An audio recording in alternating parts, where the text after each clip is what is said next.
하나님 말씀은 에베소서 5장 6절에서 33절입니다. 에베소서 5장 6절부터 제가 봉독하겠습니다. 아무도 헛된 말들로 너희를 속이지 못하게 하여라. 이것들 때문에 하나님의 진노가 불순종의 아들들에게 임한다. 그러므로 너희는 그들에게 동참하는 자들이 되지 마라. 너희가 전에는 어두움이었으나 이제는 주님 안에서 빛이다. 빛의 자녀들답게 행하여라. 빛의 열매는 모든 선함과 의로움과 진실함에 있다. 주님을 기쁘시게 할 것이 무엇인지 분별하도록 하여라. 너희는 열매 없는 어두움의 일들에 참여하지 말고 오히려 그것들을 책망하여라. 그들이 은밀히 행하는 일들은 말하기조차 부끄럽다. 그러나 책망을 받는 모든 것들이 빛에 의해 드러난다. 무엇이든지 드러나게 하는 것은 빛이기 때문이다. 그러므로 말씀하시기를 자는 자여 깨어서 죽은 자들로부터 일어나라. 주께서 너를 비추실 것이다 라고 하였다. 그러므로 너희는 어떻게 행할지 주의 깊게 살펴 어리석은 자들과 같이 하지 말고 지혜로운 자들과 같이 하여라. 세월을 아껴라. 때가 악하기 때문이다. 그러므로 지각 없는 자가 되지 말고 오히려 주님의 뜻이 무엇인지 분별하도록 하여라. 또 너희는 술에 취하지 마라. 그것은 방탕한 것이니 도리어 너희는 성령으로 충만하게 되어라. 시와 찬미와 영적인 노래들로 서로 화답하고 너희 마음으로 주께 노래하고 찬송하며 모든 일에 항상 우리 주 예수 그리스도의 이름으로 하나님 아버지께 감사하여라. 그리스도를 경외하는 가운데 서로 복종하여라. 아내들아 자기 남편에게 복종하기를 주께 하듯 하여라. 이는 그리스도께서 교회의 머리이심과 같이 남편이 아내의 머리이기 때문이다. 그분은 친히 몸의 구주이시다. 교회가 그리스도께 복종하듯 모든 일에 아내들도 남편들에게 복종하여라. 남편들아 아내 사랑하기를 그리스도께서 교회를 사랑하시고 교회를 위해 자신을 내어주신 것 같이 하여라. 이는 그리스도께서 교회를 물로 씻고 말씀으로 깨끗하게 하여 거룩하게 하시고 교회를 자기 앞에 영광스럽게 나타내서 티나 주름이나 이런 것들이 없이 거룩하고 흠이 없게 하시려는 것이다.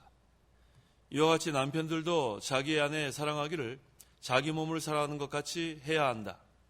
자기 아내를 사랑하는 자는 자기를 사랑하는 것이다. 누구라도 언제든지 자신의 육체를 미워하지 않고 자신을 양육하고 보살피기를 그리스도께서 교회를 위해 하시듯이 한다. 이는 우리가 그분의 몸의 지체들이기 때문이다. 그러므로 사람이 그 부모를 떠나 그의 아내와 연합하여 둘이 한 몸이 될 것이다. 이 비밀이 크다. 내가 그리스도와 교회에 대하여 말한다. 그러나 너희도 각각 자기 아내 사랑하기를 자기 몸같이 하고 아내도 남편을 경외하여라. 33절까지 봉독했습니다. 이 시간 증거의 말씀의 제목은 그리스도와 교회. 여기 제5장 우리 이 목사님 대소지 보시면 장명은 사랑이고 그 소지 4개로 나눠집니다. 사랑 가운데 행하라, 빛 가운데 행하라, 지혜로 행하라, 부부에게 주신 교훈입니다. 자, 이 시간 그리스도와 교회란 제목으로 말씀 증거합니다. 6절 아무도 헛된 말들로 너희를 속이지 못하게 하리라. 이것들 때문에 하나님의 진노가 불순종의 아들들에게 임한다. 이 본절에서의 헛된 말은 무슨 말이냐면 예수님을 믿기만 하면 어떻게 살아도 된다는 거예요. 맞아요? 아니죠. 헛된 말이에요. 하나님을 믿기만 하면 음행해도 되고 더러운 일을 해도 되고 탐심을 가져도 괜찮다는 그런 말. 이게 헛된 말이에요. 예수님을 믿어 구원받았으면 죄를 범해도 괜찮다는 게 헛된 말입니다. 그걸로 성도를 속이는 거예요. 물론 우리가 하나님의 은혜로 예수님 믿으면 구원받았습니다. 그건 이제는 하늘나라 가는 거 분명해요. 그런데 성도가 이 세상에서 죄를 지으면 어떻게 되는가? 이 세상에서 그 죄에 대한 징계는 다 받고 떠납니다. 그걸 우리가 알아야 돼요. 아예 믿지 않는 사람들은 지옥 가니까 그건 뭐 우리가 언급할 필요 없고 하나님 은혜로 예수 믿어 구원받은 성도가 죄를 지면 하늘나라 가기 전에 이 세상에 다 하나님께서 거기에 죄에 대한 대가를 다 치르고 갑니다. 그래서 우리는 빨리 회개해야지 죄 짓고 계속 나가면 안 돼요. 그 다음에 또 죄를 짓게 되면 하나님과 멀어집니다. 기도도 안 돼요. 하나님과의 영적 교통이 막히니까 답답해요. 곤고합니다. 신앙생활을 하긴 하는데 이건 뭐 왔다 갔다 그저 뭐 형식적인 그런 신앙생활 그거 무슨 의미가 있습니까? 물론 구원은 받아요. 하지만 그런 신앙생활을 하나님 원하지 않고 하나님께서는 생명 있는 능력 있는 신앙생활을 하기를 원하시는 거예요. 그래서 우리가 이 세상에 사는 동안에 막 살면 안 돼요. 하나님의 말씀을 순종하면서 신앙인격이 만들어지고 중생한 영이 자라나고 그리스도의 형상을 닮아가고 그렇게 살라는 게 하나님의 뜻입니다. 그래서 7절에 그러므로 너희는 그들에게 동참하는 자들이 되지 마라 한 거예요. 너희들은 더러운 일에 참여하지 말고 너희는 음행하는 자와 함께하지 말고 탐심 갖고 있는 사람이랑 가까이 하지 말라는 거예요. 8절 8절 너희가 전에는 어둠이었으나 이제는 주님 안에서 빛이다. 빛의 자녀들답게 행하여라. 전에는 어둠이었으나 이제는 뭐라고 했어요? 주님 안에서 빛이 되라예요? 빛이다예요? 빛이에요. 이제는 빛이기 때문에 빛의 자녀들답게 행하는 게 남아있어요. 빛이 되려고 하는 게 아니고 이미 우리는 세상에 빛입니다. 근데 얼마나 환하게 비치는가, 희미한가 그 차이예요. 우리는 빛의 자녀예요. 하나님은 빛이시고 우리는 빛의 자녀들이고 그래서 이제는 우리가 이 생명의 빛, 복음의 빛을 환하게 비치는 생활을 해야 돼요. 그래서 우리가 이 세상이 어둠이라 하면 우리가 그곳에 머무를 때는 그곳이 어떻게 해야 돼요? 환해져야 돼요. 환해져. 그런데 우리가 거기 믿지 않는 사람과 앉아 있는데 더 시커먼 사람 되면 안 돼. 더 시커먼 사람. 더 악하고 더 죄를 짓고 그건 빛의 자녀들답게 사는 게 못 됩니다. 그래서 이 빛은 외부로부터 복음의 빛이 환하게 비치는 것도 있고 우리 속에도 빛의 세계가 이루어져야 돼요. 이 두 가지가 다 필요합니다. 우리 심령에도 빛의 세계가 환해야 우리가 하나님 말씀도 깨닫게 되고 또 우리가 아주 힘있게 또 살 수 있고 또 우리는 외부적으로도 복음의 빛을 환하게 비춰야 하나님께 영광 돌립니다. 그래서 너희 빛을 사람들 앞에 비추라고 했죠. 마태복음 5장 16절 16절 이와 같이 너희 빛을 사람들 앞에 비추어서 그들이 너희 선한 행실들을 보고 하늘에 계신 너희 아버지께 영광을 돌리게 하리라. 예, 사람들이 우리의 뭐를 보고 영광 돌려요? 선한 행실. 악한 행실이 아니에요. 선한 행실. 그래서 우리가 못되게 살면 하나님 영광 가립니다. 아이고 무슨 목사가 저래, 무슨 장로가 저래, 무슨 집사가 저래. 벌써 그렇게 한다는 것은 우리가 욕먹는 게 아니고 하나님 영광이 가리우는 거예요. 그래서 우리 믿는 성도들은 선한 행실. 그거 뒤에 나옵니다. 9절 빛의 열매. 9절 빛의 열매는 모든 선함과 의로움과 진실함이 있다. 이 세 가지 우리 다 외우세요. 빛의 열매 세 가지가 뭐예요? 선함과 그 다음에 의로움과 그 다음에 진실함이에요. 이 세 가지 우리가 잘 기억하세요. 빛의 열매, 우린 저보다 빛의 자녀들인데 우리가 열매를 맺으려면 세 가지가 필요해요. 악하면 안 돼요. 선해야 합니다. 선이라는 것은 하나님을 기쁘시게 하는 거예요. 기쁘시게 하는 거예요. 두 번째, 의로운 거. 불의의 반대. 불의한 일에는 아예 가지도 마 옆에. 금묵자학이라 했죠. 그 옆에 이렇게 옆에 가면 묻게 돼 있어요. 그래서 우리 그 음식 중에서 제일 잘 튀기는 게 뭐예요? 짬뽕이지 뭐예요, 짬뽕. 짬뽕이잖아요. 짬뽕은 아무리 조심하게 먹어도 보면 한 방울 튀겨가지고 거기 부엌에 가서 퐁퐁 달라 그래가지고 즉시 지워야 돼. 그거 안 지워져야죠. 그러니까 하여튼 옆에 튀기는 게 있으면 가면 안 되는 거예요. 맞죠? 그러니까 우리는 그 불의한 그러한 일을 도모하거나 불의한 일을 행하는 자 그 곁에는 가지도 말아야 돼요. 반드시 영향받습니다. 그 다음에 세 번째는 진실함. 요번에 에베소서가 이 진실에 대한 게 그렇게 자주 나와요. 왜? 하나님은 거짓말 싫어하기 때문에 거짓말 싫어합니다. 제가 이거 계속 지금 뭐 첫 시간부터 이 거짓말 하지 말라는 게 너무 많아요. 왜? 이 거짓의 합이 누구예요? 예, 이제 마지막 시간 내일 다 오실 거죠? 대답이 이렇게 시원치 않아요. 마지막에 이제 하나님 전신갑주 입는 거 할 건데. 그러니까 내일 다 월차 내고 반차 내고 다 오시란 말이에요, 내일. 중요한 거 할 거예요, 내일. 자, 그래서 이 마귀, 우리가 싸워야 된다. 이게 마지막 시간에 할 거예요. 영적 전쟁. 그래서 우리가 이 영적 전쟁에서 이기려면 진실해야 이깁니다. 진실. 진실의 거짓을 이겨요. 그 다음에 진리 필승이라 배웠죠? 진리는 반드시 승리합니다. 이게 오늘 요번에 결론이에요, 결론. 얼마나 중요해요. 계속 거짓말 하지 말라는 거예요. 그래서 올해 2020년에는 여기 모이신 우리 성도 여러분들은 거짓말하고 단절하세요. 결심하셨어요. 나 이제 무슨 일이 있어도 난 이제 거짓말 안 한다. 근데 그 말이 거짓말이 되면 안 돼요. 거짓말 안 한다 그런다고 거짓말하면 그것도 거짓말한 거예요. 그러니까 우리가 새해에는 진실, 그걸 목표로 삼으세요. 진실. 왜? 하나님은 빛의 열매를 맺기 원하셨는데 세 가지의 마지막이 진실이에요. 자, 빛의 열매 세 가지가 뭐예요? 선함과 의로움과 진실함. 이거 맺어 나가야 돼요. 하나님 기뻐하시는 거예요. 뒤에 나오잖아요. 10절에. 주님을 기쁘시게 할 것이 무엇인지 분별하도록 하여라. 세 가지 맺으면 기뻐하신단 말이에요. 세 가지 맺어 나가야 돼요. 올 한 해 우리 목표로 삼아야 돼요. 선함과 의로움과 진실함. 11절. 11절 너희는 열매 없는 어둠의 일들에 참여하지 말고 오히려 그것들을 책망하여라. 자, 이 어둠의 일들은 열매가 없어요. 헛되다는 거예요. 헛되다. 그래서 이 어둠의 일에는 뭐 하지 마라? 참여하지 마라. 그러니까 옆에도 가지 마요. 불의한 일을 도모하고 모의하고 그런 사람들하고는 같이 식사도 하지 마요. 왜?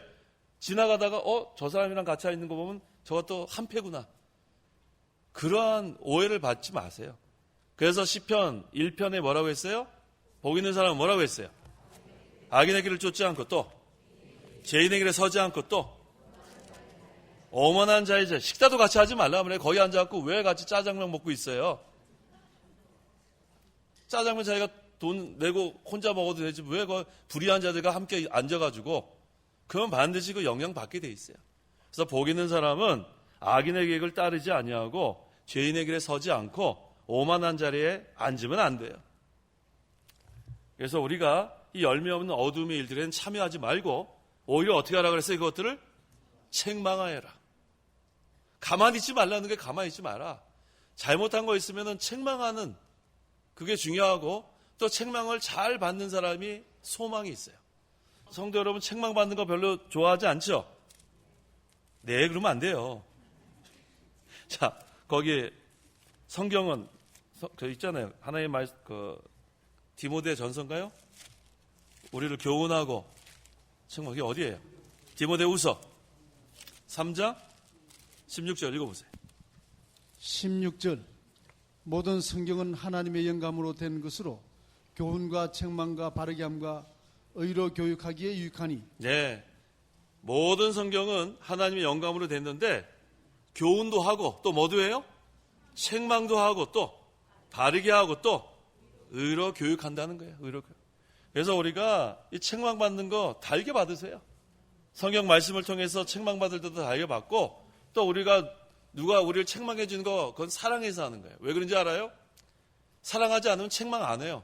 입 아파요. 뭐트로 책망을 해요. 잘못되면 잘못된 대로 나가면 되는 거 아니에요. 그래서 우리가 성경 말씀을 통해 책망받는 거 달게 받고 또 누가 책망할 때 그걸 잘 새겨 들어야 돼요. 그렇게 해야 소망이 있습니다. 그래서 여기 보니까 열매 없는 어둠의 일들에 참여하지 말고 뭐라고 했어요? 오히려 그것들을 책망하라. 그래서 우리는 이 빛의 열매에 맺어야 돼요. 세 가지 뭐였죠? 선함과 의로움과 진실함. 그렇다면 이 어둠의 일들이 무엇인가를 알아야 되겠죠? 어둠의 일들. 로마서 13장 12절에서 14절. 12절 밤이 깊었고 낮이 가까웠으니 그러므로 우리가 어둠의 행위를 벗어버리고 빛의 갑옷을 입자. 낮에 행동하듯이 단정히 행하고 방탕과 술 취함과 음란과 우색과 다툼과 시기를 멀리하고 오직 주 예수 그리스도로 옷 입고 정욕을 위하여 육신의 일을 도모하지 마라. 어둠의 행위 나왔어요? 네, 나왔어요. 밤이 깊었고 낮이 가까웠으니 그러므로 우리가 어둠의 행위를 벗어버리고 빛의 갑옷을 입자. 근데 어떤 게 어두움의 행위들이냐면 방탕, 술취함, 음란, 호색, 다툼, 시기. 이걸 어떻게 하라고요? 멀리하고. 이거 가까이 하면 안 돼요. 멀리하고 날마다 뭐를 옷 입고 나가야 돼요? 예수 그리스도를 옷 입고 나가야 돼요. 그래야 정욕을 위하는 그런 육신의 일을 도모하지 않습니다. 그래서 우리가 이 어둠의 일들, 지금 여러 가지 나오는 거 있죠? 이걸 멀리 해야 돼요. 멀리.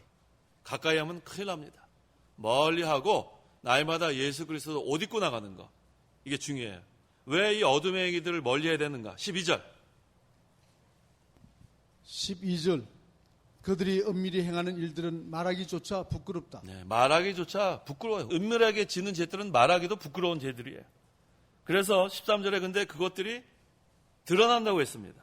그러나 책망을 받는 모든 것들이 빛에 의해 드러난다. 캄캄한 데서 죄를 지었는데 빛에 의해서 드러나요. 그러니까 우리는 심령의 빛의 세계가 이루어진다고 했죠. 이 심령이 캄캄하면 죄를 지어도 드러날 수가 없어요. 은밀한 죄 짓는 게 그냥 묻혀버려요. 그러니까 어떻게 돼요? 계속해서 죄 짓고 그 죄 짓는 거에 중독이 돼버리면 못 빠져나옵니다. 우리 여기 담배 피우는 분 계시죠? 담배 피우는 분. 몇 분 깜짝 놀랐어요? 처음에 어떻게 시작해요? 너 이거 하나 피워봐라. 그 다음에 피는 거 아니에요? 그 다음에 두 개 개피라 그래요? 네, 2개 피. 한 갑이 몇 개입니까? 피는 분 얘기해 보세요. 한 갑, 저 몰라서 물어보는 거예요. 한 갑이 몇 개예요? 20개. 그 다음 한 갑 피고, 그 다음 2갑 피고. 그럼 나중에 중독이 되니까 어떻게 돼요?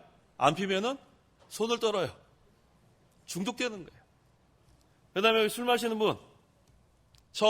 처음부터 술고래가 없죠? 처음에 어떻게 해요? 뒤에 이제 나와요. 술 취하지 마라. 1잔, 2잔. 그 다음에 어떻게 돼요? 중독되는 거예요, 중독. 그 다음에 술 안 마시면 그 다음에는 손 떨고. 이게 전 뭐예요? 중독되는 거예요, 중독. 근데 이게 담배나 술만 중독되는 게 아닙니다. 죄 짓는 것도 중독이 돼요. 계속해서 죄 짓다가 이 심령이 껌껌하니까 가책이 무뎌지는 거예요. 처음엔 불안해요. 조마조마. 야, 이거 죄 져서 어떡하냐. 그런데 아무 일도 안 일어났단 말이에요. 그럼 이제 담대해져요. 그러면 또 죄를 짓고, 또 죄를 짓고. 회개도 안 하고. 그러면 죄에 중독이 되면 그 다음에 멈추기가 어려워요. 잘 기억하세요. 그래서 우리가 은밀히 행하는 일들은 말하기조차 부끄러운데 책망을 받는 모든 것들이 빛에 의해 드러난다. 이 말씀을 통해서 책망 받은 때 이 빛의 세계가 이루어지면 가책이 와요. 여기서 끊어야 되겠다. 중독되기 전에 끊어야 되겠다. 근데 하나님께 회개하면 거기로부터 자유로워지는 거예요. 그게 바로 우리가 이 성경 말씀이 우리를 책망할 때 그걸 빨리 고쳐야 됩니다. 그 다음에 로마서 5장 20절에 그러나 죄가 많은 곳에 은혜가 더욱 넘쳤으니라고 했어요. 이게 무슨 뜻인가? 모순되는 말 같잖아요. 왜 죄가 많은 곳에 은혜가 더욱 넘쳤는가? 그 이유는 뭐냐면 죄를 많이 깨달은 자가 은혜 많이 받는 거예요. 하나님, 제가 또 죄를 졌습니다. 애통하는 거예요. 그럼 하나님이 또 용서해 주니까 은혜 받고 또 죄를 많이 깨달은 자가 예수님 더 깨닫게 돼요. 자꾸 용서 구하니까 또 감사도 많이 하고. 그러니까 죄를 많이 회개하는 사람, 그런 사람들이 소망이 있습니다. 또 감사가 있습니다. 은혜가 있습니다. 그래서 성경 말씀이 우리를 책망할 때 그걸 달게 받아야 돼. 모든 성경은 하나님의 영감으로 된 것으로 교훈과 책망과 바르게 함과 의로 교육하기에 유익하다고 했는데 그 목적은 뭐냐면 하나님의 사람으로 온전하게 만들려는 게 목적이에요. 그래서 우리가 성경 말씀을 많이 읽고 들을 때 책망도 받고 교훈도 받고 그래서 변화되면 하나님의 사람으로 온전하게 돼 나갑니다. 그래서 누가 나를 책망해 주는 사람이 있는 게 좋아요? 없으면 좋겠어요? 좋아요. 그래도 좋아요. 누가 나 책망하면 삐뚤어 나가는 사람 그건 소망 없어요. 책망한다고 듣기 싫어하고. 우리 엄마 아빠가 책망 가끔 해요? 듣기 좋아요? 대답을 왜 안 해요? 부모님이 책망해 주는 거 그거 얼마나 좋아요. 부모님이 살아 계셔서 잘못한 거 책망해 주는 부모님 계신 거 감사하지 뭘 그래요. 감사하죠? 부모님 세상 떠나면 누가 책망해 주겠어요? 또 제가 목사지만 이 목사가 책망하는 그것도 소망이 있어요. 잘 달게 받는 거. 또 우리 교회 장로님도 계시죠? 장로님들이 책망할 때 그걸 달게 받는 사람이 소망이 있습니다. 그래서 저는 뭘 보냐 하면 어떤 일에 책망할 때 그것을 달게 받는 사람을 저는 인정합니다. 책망한다는 것은 그 사람을 사랑한다는 거예요. 사랑하지 않으면 책망 안 하죠. 하나님께서 우리를 왜 징계하시죠? 사랑하니까 징계하는 거 똑같은 원리예요. 왜 입 아프게 뭐에 그렇게 막 열을 내면서 잘못했다고 얘기를 하겠어요? 그 사람 바로 세워서 같이 일하자는 거예요. 아시겠어요? 하나님께서 왜 우리를 징계하시냐? 바로 세워서 하나님 사용하시겠다는 거예요. 감사하죠? 그래서 우리가 이거 책망해 준 사람 있으면 그거 고맙게 생각하고 그 책망을 달게 받아 바로 서면 그러면 그 사람은 소망도 있고 그 사람은 인정받은 그런 사람입니다. 14절. 14절. 무엇이든지 드러나게 하는 것은 빛이기 때문이다. 그러므로 말씀하시기를 자는 자여 깨어서 죽은 자들로부터 일어나라. 주께서 너를 비추실 것이다 라고 하였다. 자, 드러나게 하는 것은 빛이에요. 그래서 우리는 내부적으로도 빛의 세계가 이루어져야 되고 외부적으로도 빛을 발해야 돼요. 환하게. 그래야만 드러나는 거예요. 그 다음에 빛이 이렇게 환하게 비치면 어두움이 옆에 못 와요. 보통 이렇게 범죄자들은 캄캄한데 모여들죠? 여기 지금 화나죠? 우리 예배당 안에. 범죄자 손 들어봐요. 범죄자. 없잖아요. 범죄자가 여기 못 들어와요. 범죄자는 좀 캄캄한 데 가서 그렇게 하는 거 아니에요. 그래서 우리는 우리 안에도 빛의 세계가 이루어져야 더러움이 가까이 못 하는 거예요. 욕심이 가까이 못 해요. 빛의 세계가 이루어져야. 좀 마음이 시큼하고 좀 그래야 욕심이 좀 뭔가를 해보려고 그러지. 이거 뭐 빛의 세계가 이루어지는데 어떻게 마음에 그러한 욕심이 생기겠어요. 그 다음에 겉으로도 환한 복음의 빛을 바라면 그 곁에 이 악한 자들이 옆에 오질 못해. 왜? 악을 행해야 되는데 환한 이 복음의 빛, 생명의 빛을 바라는데 어떻게 가까이 오겠어요? 진리의 빛. 그래서 우리가 무엇이든지 드러나게 하는 것은 빛이에요. 그래서 우리 속에도 빛의 세계가 이루어져야 되고 외부적으로도 빛을 환하게 해서 비춰나가야 합니다. 자, 여기 보니까 자는 자요. 깨어서 죽은 자들로부터 일어나라 그랬어요. 여기서 자는 자는 신앙적으로 잠에 빠진 사람들, 신앙의 잠. 그래서 이 신앙의 잠이 들면은 생명 없는 신앙생활이에요. 우리 잠잘 때 아무것도 못 하잖아요. 마찬가지예요. 신앙의 잠이 들면 그 다음에 생명의 역사가 중단됩니다. 그래서 거기서 깨어나야 돼요. 신앙의 잠에서 깨어나서 이젠 일어나야 합니다. 뭐 앉아서 무슨 일을 하겠어요? 일어나야 일을 하죠. 그 다음에 주께서 너를 비추실 것이다. 신앙의 잠에서 깨어날 때 그리스도의 빛이 환하게 비치니까 다시 빛의 세계가 이루어지고 복음의 빛을 환하게 밝혀나갈 수가 있습니다. 그래서 우리가 신앙의 잠에 빠지지 않으려면 어떻게 해야 될까요? 베드로전서 다 찾아보세요. 5장 8절 같이 한번 읽어봐야 되겠어요. 베드로전서 5장 8절 다 찾아보세요. 자, 시작. 정신을 차리고 깨어 있어라. 너희 대적 마귀가 우는 사자같이 두루 다니며 삼킬 자를 찾고 있으니 너희는 믿음으로 굳게 서서 마귀를 대적하여라. 정신을 차리고 깨어 있어라 그랬어요. 신앙의 잠 들면 안 된다는 거예요. 신앙의 잠. 왜? 마귀는 잠자는 건 마귀의 밥이에요. 밥. 잠자는 자는 누구의 밥이라고요? 마귀의 밥. 잠자면 마귀의 밥이랬는데 왜 잠자면 안 돼? 신앙의 잠에 들면 안 됩니다. 그 다음에 어떻게 해야 돼요? 정신을 차리고 깨어 있고 그 다음에는 마귀를 대적해야 돼. 대적. 이 마귀는 우리를 계속 공격하는데 무장하고 있어야 돼. 무장. 이제 마지막 시간에 할 거예요. 하나님의 전신갑주를 입지 않으면 이 마귀 어떻게 이기려고 그래. 그래서 우리가 항상 정신을 차리고 깨어 있어서 신앙의 잠에 들면 안 되겠습니다. 15절. 15절. 그러므로 너희는 어떻게 행할지 주의 깊게 살펴 어리석은 자들과 같이 하지 말고 지혜로운 자들과 같이 하리라. 어리석은 자가 있고 지혜로운 자가 있습니다. 자, 지혜는 뭐라고 했죠? 지혜. 우리 배웠잖아요. 지혜. 하나님의 말씀을 깨닫는 것. 총명은 분별하는 거예요. 밝히 아는 거. 이 두 가지 우리가 다 가지고 있어야 돼요. 지혜는 하나님 말씀을 깨닫는 거. 총명은 하나님의 말씀을 가지고 분별하는 거예요. 지혜와 총명을 가지고 있어야 돼요. 그래서 우리는 그래야 어리석은 자들 같이 어리석은 행동 안 합니다. 그래서 성도가 이 영적 지혜, 이것을 가지고 우리가 무장되면 이 말씀을 날마다 깨달을 수 있고 또 총명으로 무장이 되면 그 다음에는 분별할 수 있어요. 선과 악을 분별할 수 있습니다. 그래서 중요한 거예요. 자, 그 다음에 16절 다 같이 시작. 세월을 아껴라. 때가 악하기 때문이다. 세월을 어떻게 아껴요? 세월을 어떻게 아껴요? 세월을 아끼라 그러는데 세월을 어떻게 아끼는 거 모르면은 어떻게 아껴요? 그래서 제가 이걸 영어 성경에 어떻게 써 있나가 제가 봤더니 making the best use of the time 그랬어요. best use.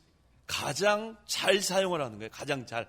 세월을 아끼라는 말이 영어 성경 그 ESV, English Standard 버전 보니까 making the best use of the time. 시간을 best use. 가장 잘 사용하라는 거예요. 가장 잘. 또 NIV에는 making opportunity 아마 그렇게 되어 있는 것 같아요. 기회를 만들어라는 거야. 기회를 만들어라. 그러니까 우리가 이 시간을 사용하지 않으면 시간은 죽습니다. 타임 킬링 하지 마요. 타임 킬링. 시간은 계속 지나가요. 지금 제가 이렇게 말씀 전하면서도 계속 시간 가죠. 근데 우리가 이것을 아무것도 안 하고 맹놓고 있으면 시간은 점점 죽는 거예요. 그러니까 이 시간을 베스트 유스, 가장 좋은 일에, 가장 필요한 일에 사용하는 것이 세월을 아끼는 거예요. 이해가 되셨어요? 그러면 이 세월을 아낄 때 가장 베스트 유스가 뭐냐면 믿는 일이라는 거예요. 믿는 일. 세상의 것은 조금 있으면 다 없어지잖아요. 근데 믿는 일은 남습니다. 주의 말씀은 영원토록 있다고 했는데 그 주의 말씀을 우리가 순종한 것도 영원토록 남는 거예요. 그래서 우리가 이렇게 믿는 일이라는 게 그렇게 중요한 거예요. 세월을 아끼는 거예요. 그래서 이 세상의 끝이 되면 될수록 뭐라 그랬죠? 때가 악하기 때문이다. 이제 우리 그 천년왕국에 대한 그러한 그 견해가 여러 가지가 있는데 그 중에 하나가 후천연설이 있어요. 후천연설. 이 후천연설은 제가 왜 성경적이지 않다고 생각하냐면 후천연설은 세상이 점점 복음이 전파돼 가지고 이 온 세계가 복음화돼서 그걸 골든타임이라고 그래요. 아주 뭐 황금기. 그런 다음에 예수님이 온다고 하니까 그렇게 될 것 같아요? 안 될 것 같아요? 안 돼요. 그래서 우리는 후천연설을 아예 제끼는 거예요. 세상이 점점 악하면 악해지지 점점 복음화돼서 온 세계가 선해지고 황금시대가 이루어지지 않습니다. 그건 성경에 그렇게 나오지 않아요. 앞으로 더욱더 우리가 이해하지 못하는 방향으로 세상은 계속 가는 거예요. 그래서 우리가 이 세월을 아껴야 돼요. 타임 킬링 하지 마세요. 시간 죽이지 마요. 가만히 있어가지고 시간 헛되게 보내면 안 돼요. 믿는 일에 더 힘을 써야 되는 그런 시대입니다. 왜? 때가 악하기 때문에. 그래서 그런 성도가 지혜로운 성도라는 거예요. 어리석은 성도는 이 세월을 아끼지 않는 거예요. 그래서 이 성경에서는 게으르라 그러는 건 하나도 없어요. 부지런해라. 부지런히 주를 섬겨라. 열심을 다해라. 성경에서는 계속 우리에게 이게 다 세월을 아끼라는 거예요. 근데 뭘 하면서 부지런하고 열심을 다하냐면 믿는 일 하느라고. 우리가 세월을 아껴야 돼요. 자, 세월을 아끼라고 우리 영어로 한번 배워볼까요? 따라해 보세요. Making the best use of the time. 이게 무슨 뜻이에요? 시간을 best use, 가장 잘 사용하라. 그런 뜻이에요. 그게 바로 뭐다? 믿는 일이다. 그러니까 믿는 일에 우리가 힘을 좀 써주세요. 17절. 17절. 그러므로 지각 없는 자 되지 말고 오히려 주님의 뜻이 무엇인지 분별하도록 하여라. 자, 이 분별 나왔네요. 아까 지혜는 하나님의 말씀을 깨닫는 거. 분별하는 거 뭐라고요? 총명이에요, 총명. 좀 총명해지세요, 총명해. 우리 보니까 한의원 가니까 총명탕 있대요, 총명탕? 총명탕 그 재료가 뭔지 모르겠는데 그거 마시면 좀 총명해지나요? 뭘 총명해지겠어요? 자, 우리는 하나님이 주시는 그 지혜를 소유해야 돼, 지혜. 그렇죠? 그 다음에 하나님이 주시는 총명을 우리가 소유해야 합니다. 그래서 이 지혜와 이 총명을 가지고 주님의 뜻이 무엇인지 분별하면서 세월을 아껴야 돼요. 믿는 일에 힘을 써야 합니다. 우리는 주님의 뜻이 무엇인지 분별하는 게 참 지혜로운 성도예요. 우리가 열심을 다했는데 주님의 뜻과는 상관없는 열심은 남는 게 없어요. 열심은 다했는데 헛된 열심, 허망한 마음, 그걸 얼마나 안타까워요. 그러니까 우리가 열심 내기 전에는 주님의 뜻이 무엇인지 분별하고 열심을 내면 그건 남는 거예요. 18절. 18절 또 너희는 술에 취하지 마라. 그것은 방탕한 것이니 도리어 너희는 성령으로 충만하게 되어라. 네, 술에 취하지 마라. 이 성경 구절이 부담되는 사람 손 들어봐요. 부담되는 사람. 부담 안 돼요? 됐어요. 난 다 성경 말씀 좋은데 이 구절만 좀 안 나왔으면 좋겠다는 사람이 있어요. 나 지금 직장 생활하면서 한잔 해야 되는데 목사님 가끔가다 자꾸 얘기하고 부담을 주냐. 그건 벌써 회개해야 돼. 회개. 직장 생활하면서 술 안 마시면 되는 거지 뭘 직장 생활하면서 술 여기 성경에 하지 말라고 하면 안 해야 되지. 목사님 직장 생활하는데 맥주 한 잔 해야 돼요. 뭐 누군 직장 생활 안 해봤어요? 저도 해봤다고요. 직장 생활할 때 회식 가요. 뭐 미국이라고 뭐 직장 생활 회식 안 하겠어요? 그럼 전부 다 맥주 한 잔씩 다 시켜요. 그럼 저 멋있게 것 같아요. 사이다 시키면 색깔이 좀 희미하잖아요. 오렌지 주스. 확실하게.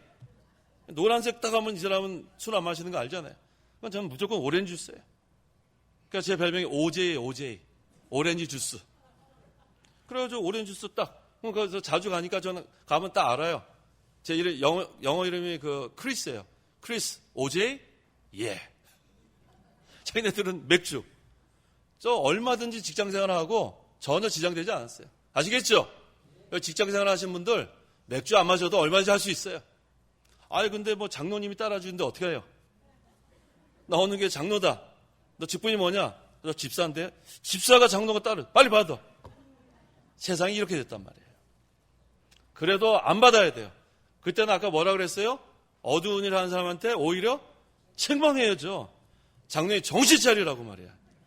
성경에 이거 어디 있어요? 에베소서 5장 18절 읽어볼까요? 그 다음에 너희는 술에 취하지 마라 그랬단 말이에요. 그럼 장로님이 뭐라 그럴 것 같아요? 뭐라 그럴 것 같아요? 그 책망을 달게 받으면 좋겠는데 잘못하면 잘릴 염려가 있어요. 자기보다 더 상사일 경우엔 직장 그만두라 그러면 어떻게 해야 돼요? 그만두면 되는 거예요. 그런 상사 밑에서 직장 생활을 안 해도 돼요. 그럼 하나님은 어떻게 해주실 것 같아요? 더 좋은 직장 반드시 주십니다. 그걸 믿고 나가시란 말이에요. 믿음 지키면 하나님이 더 좋은 거 길을 열어주세요. 주일 성수하고 그렇게 하는 거예요. 신앙생활은. 그게 믿는 일 하는 겁니다. 그게 신앙 양심을 바로 쓰는 거고. 그래서 새해에는 직장 생활하면서 뭐 술 한 잔씩 그거 용납하지 마세요. 그 직장 그만두는 한이 있어도 하나님께서 더 좋은 길로 반드시 인도해 주십니다. 술 취하지 말아야 될 이유는 방탕한 것이라 해서 방종. 이건 자유가 아니라 방종하는 거예요. 그래서 우리가 이 술 취하지 않는 것도 되지만 이것은 세상에 취해도 안 된다고 했어요. 요한계시록 17장 2절. 2절 땅의 왕들이 그 여자와 더불어 음행을 하였고 땅에 사는 자들도 그 여자의 음행의 포도주로 인하여 취하였다. 음행의 포도주로 인해 취하였다. 이건 세상의 그 달콤한 맛에 도취되었다는 거예요. 세상에 우리가 달콤한 게 많아요. 그 달콤한 세상에 취해서 정신없이 돌아다니는 것, 이걸 말합니다. 그래서 우리가 이 실제로 술 취해도 안 되고 또 세상에 취해도 안 됩니다. 그건 하나님 앞에 바로 하는 게 아니에요. 믿는 일 제대로 하려면은 우리는 하나님 앞에서 양심적으로 해야 돼. 신앙 양심. 그래서 누가 보든지 안 보든지 그거 중요하지 않습니다. 그러니까 우리는 항상 하나님 앞에서 술 취하지 말고 또 세상에도 도취되면 안 됩니다. 그 다음에 도리어 너희는 뭐로 충만하게 되어라? 성령으로 충만하게 되어라. 성령 충만이 중요한 거예요. 성령 충만. 성령 충만이 뭐라고 했죠? 이러한 그 양이 넘치는 거 아니라고 했죠. 예, 양적인 의미가 아니고 성령의 주장과 인도를 온전히 받아 나가는 거예요. 피동되는 거예요, 피동. 그러니까 성령의 인도하는 대로 가는 게 성령 충만입니다. 그래서 우리 믿는 성도들은 예수 믿을 때 다 성령 받았어요. 성령 세례. 우리 안에 성령이 계십니다. 근데 우리가 성령 충만하지 않으면 성령이 계시는데 계시지 않는 것 같이 사는 거예요. 근데 성령의 주장과 인도를 온전히 받아 나가면, 성령 충만하면 그 사람은 선한 길로 걸어가는 거예요. 그래서 우리가 성령 충만이 중요합니다. 19절. 19절 시와 찬미와 영적인 노래들로 서로 화답하고 너희 마음으로 주께 노래하고 찬송하며. 자, 시와 찬미에서의 시는 뭐예요? 시편 찬송가. 우리 교회에서 시편 찬송가 합니다. 오늘 사경에 참여한 우리 지교회 우리 성도 여러분들도 우리 창간교회는 오후에 시편 찬송가를 해요. 이게 성경적이죠? 왜 성경이 뭐라고 했어요? 시로 노래하라고 했잖아요. 시로. 그게 바로 시편 찬송가예요. 그래서 우리 그 지교회 지금 이거 시편 찬송가 지금 잘 아직 보급이 안 됐는데 점차 보급돼야 돼요. 그게 성경대로 하는 거예요. 그래서 제가 그 영국에서 공부할 때 그 청교도 그 신앙 따라가는 교회를 제가 갔더니 우리가 하는 그 찬송가 안 하고 시편 찬송가만 해. 시편 찬송가. 그래서 제가 그때 참 은혜를 받고, 왜? 시편 찬송가는 그 가사가 시편, 성경 말씀이에요. 그래서 제가 이거 한국에 가서 이거를 우리나라 말로 하면 좋겠다고 제가 참 그런 마음을 가졌는데 하나님 은혜죠. 우리 어저께 기도했나요? 오전에? 김준모 목사님 언제 기도했어요? 어제 오전. 네. 그 김준모 목사님 그 교회가 그 양인문 교회 여기서 뭐 한 15분 가면 있는데 그 교회가 중심으로 해가지고 한 10년 신목사님 10년 더 걸렸죠? 얼마나 걸렸다 그랬어요? 20년. 이거 오래 걸렸어요. 20년 걸려가지고 이거 만들어낸 거예요. 감사하죠? 네, 그래서 우리가 개혁주의 청교도 신앙 이렇게 따라가는 교회는 시편 찬송가 하는 게 그 맞는 거예요. 성경대로. 우리 창암교회 우리 성도 여러분 오후 시간에 시편 찬송가 할 때 은혜 돼요? 뭐 은혜 받잖아요. 그러니까 우리 지교회도 점차 이거 보급해 나가려고 합니다. 그래서 이 시편 이것을 찬송하고 그 다음에 영적인 노래. 이 영적인 노래가 뭐냐면 중생한 영이 하는 노래가 영적인 노래예요. 중생한 영. 그래서 우리가 찬송할 때 이번에 사경회 때 보니까 아주 힘있게 찬송하더라고요. 왜? 우리 안에 중생한 영이 있으니까 그렇게 할 수 있는 거예요. 근데 우리가 솔직히 얘기해서 성악 전공한 사람보다는 잘 못할 수 있어요. 뭐 성악 전공한 사람들은 뭐 얼마나 잘해 그냥 뭐 쩌렁쩌렁. 우리는 그렇게 못하죠. 그런데 하나님께서 받으시는 것은 예수 믿는 사람, 중생한 사람의 찬송을 받는 거예요. 만약에 그 성악가가 예수 믿는 사람은 받겠죠. 근데 예수 전혀 믿지 않으면서 무슨 뭐 열린 음악회 가가지고 막 이렇게 하는데 그 사람 예수 안 믿으면 그냥 사람들 귀만 즐겁게 하는 거예요. 아시겠어요? 그래서 이 영적인 노래는 중생한 영이 성령으로 부르는 노래가 영적인 노래예요. 그러니까 성도 여러분들의 그 찬양은 하나님께서 다 받아주십니다. 거듭났기 때문에. 20절. 20절 모든 일에 항상 우리 주 예수 그리스도의 이름으로 하나님 아버지께 감사드린다. 하나님께서는 감사하라는 게 감사. 범사에 감사해라. 그리스도 예수님 안에 있는 너희를 향한 하나님의 뜻이라고 했어요. 뜻. 그러니까 우리가 하나님의 뜻을 찾는 것은 바로 이거예요. 뜻대로 사는 것은 범사에 감사하는 거예요. 범사에 감사. 그래서 우리가 올 한 해 동안은 제일 많이 우리가 고백하는 것이 뭐가 돼야 돼요? 감사. 또 감사.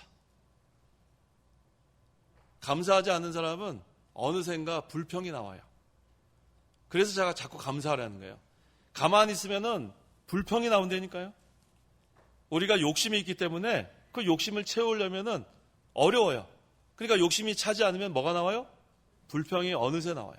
그래서 자꾸 감사로 우리가 방어를 해야 돼요. 감사. 성도 여러분 감사해요? 계속 감사하세요.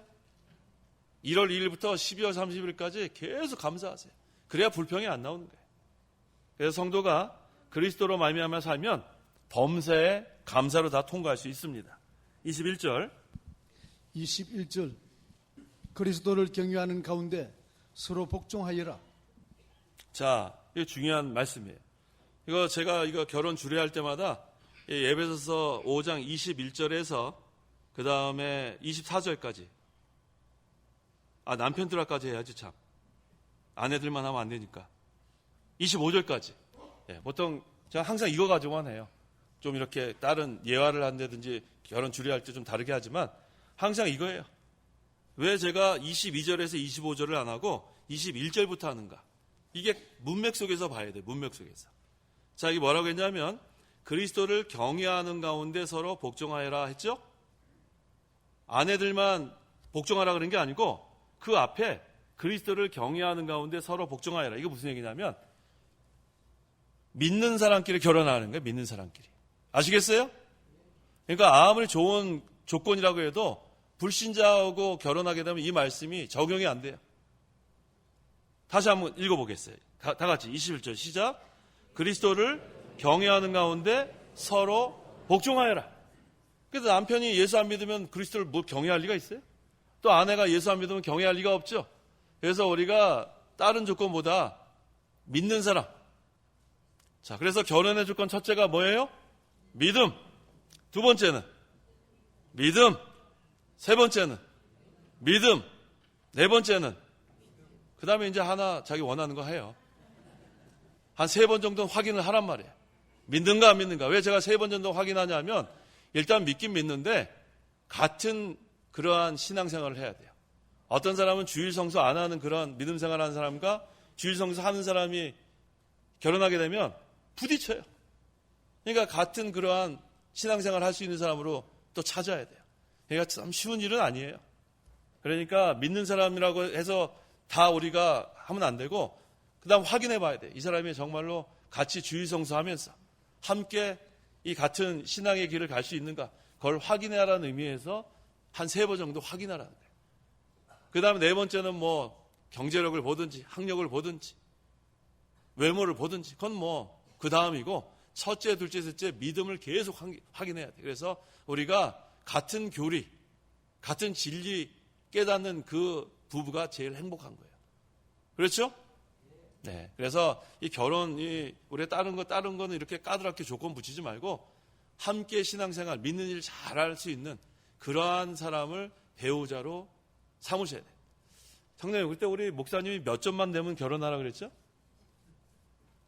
몇 점만 되면? 100점 만점 아닌데. 잊어버렸어요? 장로님, 중요한 걸 왜 잊어버리셨어요? 잘 모르겠는데요. 우리 100점짜리가 어디 있어요, 배우자. 그렇죠? 한 몇 점만 되면 하면 되겠어요? 네? 90점이요? 60점? 근데 장로님 거기 자녀들 보니까 60점보다 훨씬 더 많이 있는 사람 했던 것 같아요. 너무 낮추지 마세요. 자, 우리가 다른 거 몰라도 믿음 면에서는 100점에 가까운 사람이랑 결혼해. 믿음에서는. 다른 건 조금 점수를 낮춰도 믿음은 양보하지 마세요.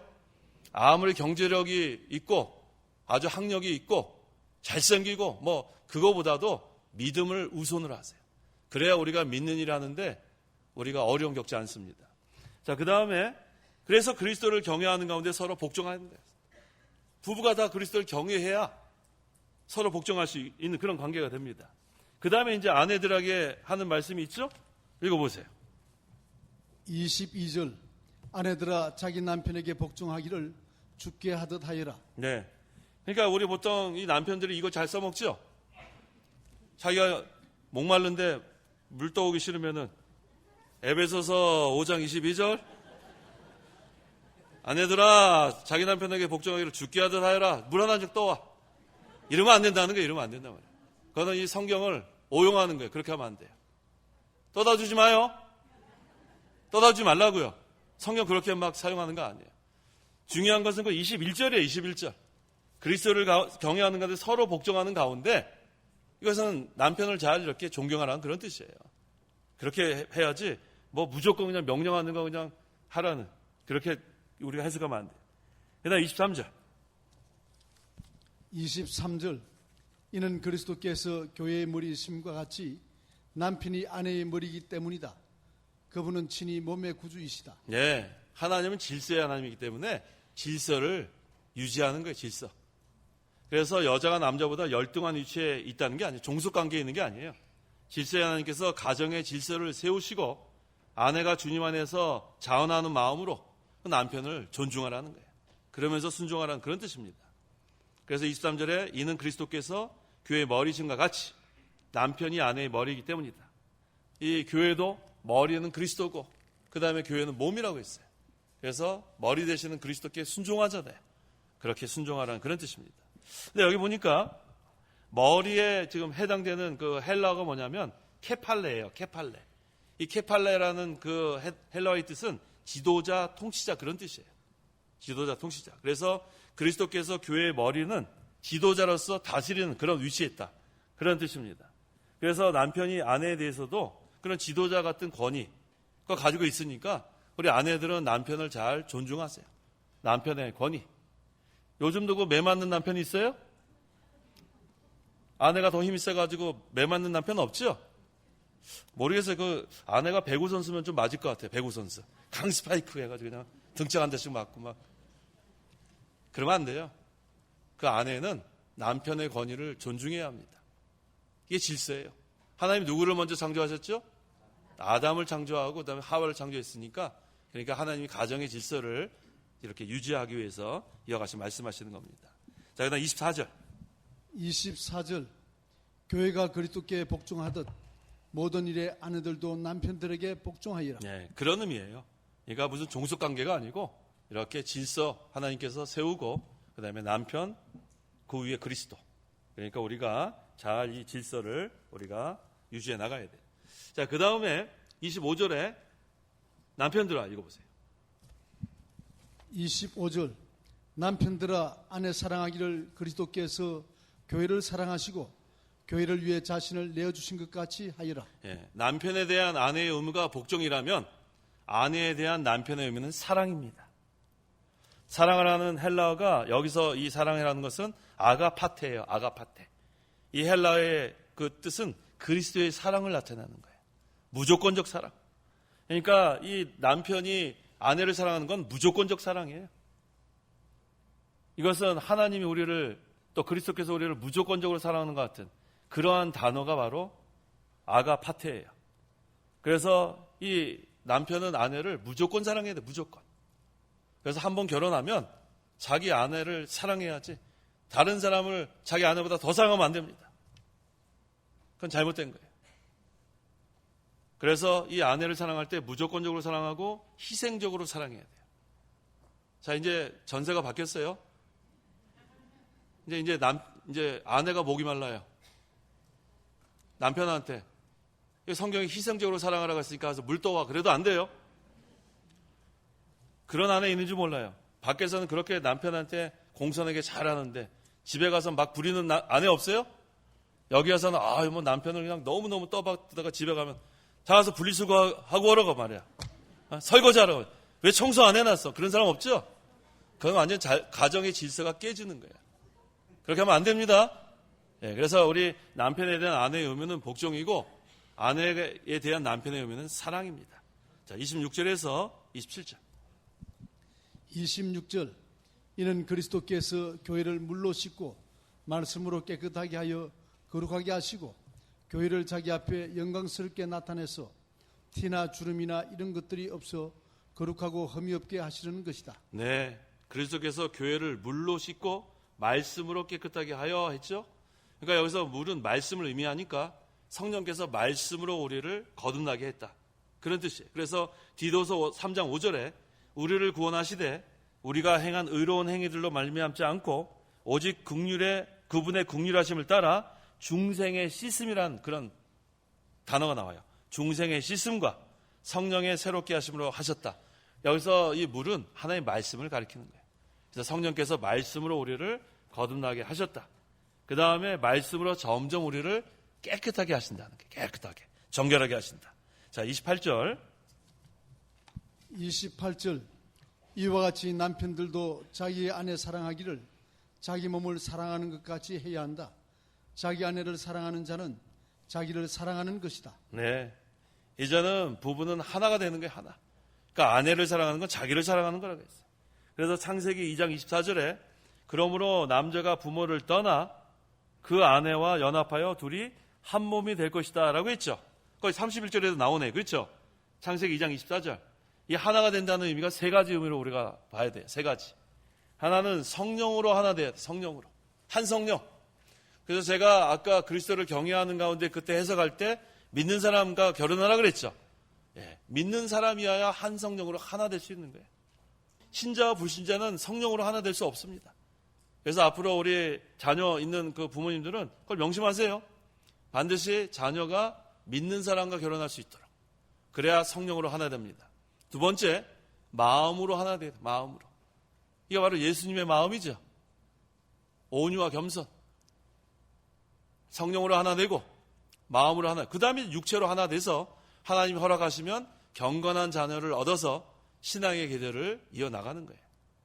그래서 우리가 이제는 부모를 떠나 아내와 연합했기 때문에 이제는 아내와 내가 하나가 돼야 돼요. 그래서 아내를 이 남편이 보호해 줘야 돼요. 그 다음에 또 아내는 남편을 잘 순종하고 그래서 믿음의 가정이 이루어지고 또 하나님 허락하시면 경건한 자녀를 주시면 그 다음에 그 의무가 또 뭐냐면 신앙의 기대를 이어나가는 건 또 그 부부가 해야 될 의무입니다. 예, 29절. 29절. 누구라도 언제든지 자신의 육체를 미워하지 않고 자신을 양육하고 보살피기를 그리스도께서 교회를 위해 하시는 듯이 한다. 예, 누구라도 자신의 육체를 미워하지 않고 사랑함으로 자신을 양육하고 보살핍니다. 그리스도께서 교회를 사랑하시고 보살피고 양육하듯이 남편은 아내를 사랑하고 늘 보살펴 줘야 돼요. 아내는 연약한 그릇이에요. 어떤 집은 이 남편이 더 삐쩍 마르고 아내가 등치가 더 클 수 있어요. 그렇다고 해서 아내가 더 강하지 않아요. 아내는 아내예요. 아내는 남편한테 의지할 수밖에 없는 게 의지할 수밖에 없어요. 그래서 우리가 이 남편은 아내한테 져주는 게 좋아요. 져주는 거. 이기려고 그러면은 맨날 싸워요. 남편이 이기면 좋겠어요? 아내가 이겼으면 좋겠어요? 대답해 보세요. 장로님은 남편이 이겼으면 좋겠대요. 또 아내가 이겼으면 좋겠다는 분 안 계세요? 아, 대답해 보시라니까요. 아내가 이겼으면 좋겠어요? 남편이 이겼으면 좋겠어요? 둘 다 져야 돼요. 둘 다 져야 된다고요. 아유, 이기면 안 된다니까 자꾸 이기려고 그래. 서로 져주세요. 서로. 지면은 싸울 일이 없어요. 근데 그걸 이기겠다고 그냥 말 한마디도 이기려고 그러고 행동도 하나 이기려고 그러고 하여튼간 이기려고 그러면 어떻게 돼? 그 가정은 날마다 하루도 빠짐없이 싸웁니다. 그리고 저한테 이렇게 상담하는 경우가 있어요. 제가 상담할 때 제가 그렇게 얘기해줘요. 남편이 상담하면 남편한테 져줘라. 아내가 상담하면 아내한테 져줘라. 그 가정은 싸우지 않아요. 제가 지금 계속 모니터하고 있어요. 싸우나 안 싸우나. 지금까지 안 싸우고 잘 살고 있더라고요. 그러니까 우리가 이기려고 하지 말고 져주세요. 져주는 거는 이길 수가 있는데 져주는 거예요. 내가 약해서 지는 게 아니고 얼마든지 이길 수 있어. 억누를 수 있는데 근데 연약한 아내를 사랑해서 져주는 거고 그 다음에 남편의 권유를 위해서 져주는 거예요. 자, 옆 사람 보고 한번 따라해 보세요. 져줍시다. 져주세요. 그건 힘이 약해서 지는 게 아니라니까요. 아내를, 그 연약한 아내를 사랑해서 져주는 거고, 왜냐면 아내가 그 연약하니까 상처 입을까봐. 아, 그래서 아내가 상처 입고 뭐 이렇게, 그러면 마음 아프잖아요, 오히려. 깨끗하게 져주고, 그 다음에 얼마나 좋아요. 그 다음에 또 아내는 남편한테 져줘야 돼요. 제발 바가지 극극. 긁지 말란 말이에요. 아, 박박이구나. 박박 긁지 말란 말이에요. 남편이 밖에서 일해가지고 얼마나 피곤한데. 제가 어느 통계를 보니까 남자보다 여자가 말을 훨씬 많이 해야 된대요. 그래 건강하대요. 근데 남자는 말하기 싫어요. 그러니까 집에 가면 좀 쉬고 싶죠. 근데 여자는 건강하기 위해서 말을 많이 한단 말이에요. 그러면 누가 건강을 잃어요? 남편이 건강을 잃어요, 남편이. 남편 건강해야지 남편 건강 잃으면 되겠어요? 그러니까 그 남편 오기 전에 어디 가서 수다 많이 하고 와요. 수다 많이 하고 그러면. 아줌마끼리 만나가지고 뭐 하루 종일 수다 다 해서 건강해진 다음에 남편 오면 좀 쉬게 하란 말이에요. 근데 하루 종일 그냥 말 안 하고 있다가 남편만 오면 그때부터 막 얘기하면 남편은 쉬고 싶은데 그거 얼마나 힘들겠어요. 아시겠어요? 실제로 통계로 나왔어요. 그 여자가 남자보다 말을 훨씬 많이 해야 된대요. 그러니까 아줌마들 모여가지고 수다 다 떨고 이제 남편 오면은 어서 옵시오 한 다음에 쉬게 하란 말이에요. 그럼 남편은 얼마나 편안하겠어요. 가뜩이나 지금 스트레스 많이 받아서 집에 갔는데 집에 가서 또 바가지 박박 긁으면 어디 가서 쉬겠어요. 아시겠죠? 네, 성경에는 없어요. 성경에 없는데 우리가 또 이렇게 유익한 거는 또 받아들여야죠. 자, 그 다음에 30절. 30절. 이는 우리가 그분의 몸에 지쳐드리기 때문이다. 제가 이렇게 했는데 또 앞에서 주여 그러면 어떻게 해요 또. 그럼 제가 또 면목이 없죠. 그땐 주여 하지 마세요. 자, 이는 우리가 그분의 몸에 지체드리기 때문이다. 자, 우리는 그리스도의 몸에 지체드립니다. 그리스도께서 교회를 잘 돌보듯이 남편은 자신의 몸인 아내를 잘 돌봐줘야 합니다. 그 다음에 31절 좀 전에 우리 그 창세기 2장 24절 그 내용이에요. 그러므로 사람이 그 부모를 떠나 그의 아내와 연합하여 둘이 한 몸이 될 것이다. 세 가지 면에서 하나 되라 그랬죠. 첫째는 성령, 한 성령, 성령 안에서 하나. 두 번째는 마음으로 한. 누구의 마음? 예수님의 마음. 두 가지 뭐예요? 온유와 겸손. 그 다음에 육체적으로 하나 돼서 하나님 허락하시면 경건한 자녀를 얻어서 신앙의 계대를 이어주는 거예요. 32절. 32절. 이 비밀이 크다. 내가 그리스도와 교회에 대하여 말한다. 그리스도와 교회의 관계에 대해서 증거합니다. 남편과 아내 둘이 한 몸이 되는 비밀, 머리와 몸에 대한 비밀, 그리스도와 교회에 대한 비밀, 예수님을 믿는 남편과 아내의 관계가 잘 됨으로 그리스도의 교회가 잘 되어 나가는 비밀, 이런 비밀을 여기서 증거하는 거예요. 그래서 하나님의 구원을 통해서 이루어진 그리스도와 교회의 관계, 이것은 남편과 아내의 관계보다 더 심오하고 놀라운 그런 비밀입니다. 33절. 33절. 그러나 너희도 각각 자기 아내 사랑하기를 자기 몸같이 하고 아내도 남편을 경유하리라. 네, 남편이 자기 아내 사랑하기를 자기 몸같이 하고 아내는 남편을 경외하는 것. 이게 결론이에요. 이거는 우리 그리스도와 교회 그 관계에도 결론입니다. 우리 예수 그리스도는 우리를 죽기까지 사랑하셨어요. 희생하셨다는 거예요. 그 다음에 우리는 이 교회는 그리스도 하나님을 경외해야 돼요. 잘 우리가 순종하고 복종하고 그래야 모든 하나님께서 세우신 질서대로 또 하나님의 구원운동이 잘 되어 나갑니다. 기도하시기 바랍니다. 기도하겠습니다. 하나님 아버지 감사합니다. 우리가 예수 그리스도를 믿음으로 몸된 교회의 일원이 되게 하심을 감사합니다. 교회의 머리는 그리스도고 몸은 교회라고 했고 우리 성도는 각 지체라고 했습니다. 다 우리가 그리스도를 경외하고 또 섬기고 순종하고 복종하는 가운데 하나님 세우신 질서대로 우리가 이 하나님 구원운동 다 참여해서 하나님의 이 나라가 점점 확장되고 아직도 믿지 않는 불쌍한 자들에게 복음이 전파되고 그 가운데 택한 백성들이 하나님께 돌아와서 하나님 나라 일원이 될 수 있도록 하나님 역사하여 주옵소서. 예수님의 이름으로 기도하옵나이다. 아멘. 우리 주기도문 하심으로 우리 오후 예배 마치겠습니다. 하늘에 계신 우리 아버지여, 이름이 거룩히 여김을 받으시오며 나라 임하옵시며 뜻이 하늘에서 이룬 것 같이 땅에서도 이루어지이다. 오늘날 우리에게 일용할 양식을 주옵시고 우리가 우리에게 죄 지은 자를 사하여 준 것 같이 우리 죄를 사하여 주옵시고 우리를 시험에 들게 하지 마옵시고 다만 악에서 구하옵소서. 대개 나라와 권세와 영광이 아버지께 영원히 있사옵나이다. 아멘.